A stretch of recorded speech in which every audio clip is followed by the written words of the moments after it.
Hi, this is Keith at Universal English. I'm just going to make a video simply about personal reflections about using video for teaching.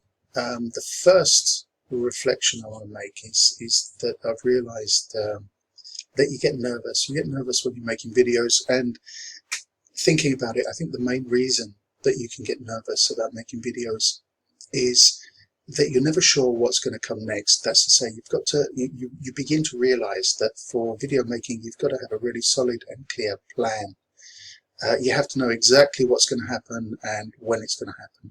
So you have to plan stages or plan steps in your recordings and make sure that you can put it in a reasonably understandable order so that anyone who's listening to you or watching you can actually make sense of it.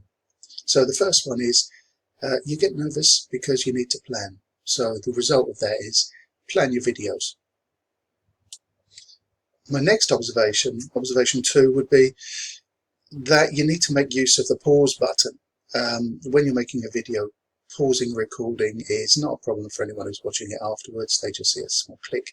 And for you, it's really, really important. So you give yourself time to think, give yourself time to really work out what the next part of the video is, and make sure that you have time to get your notes together and be able to deliver it so you don't make too many mistakes. So part 2 has to be use your pause button. And part 3, the final part in this tiny little video, which is all about how I'm thinking about what goes on with the videos at the moment, is that I realise when I watch myself that I'm speaking far too quickly.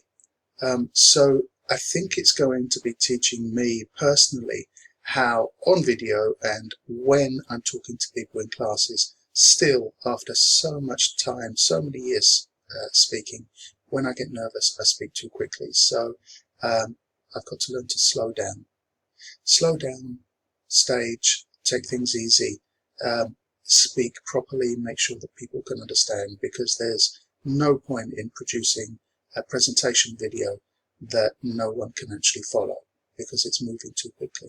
So my whole idea would be part 3, listen to the way you speak and adjust it so that it helps people to understand you.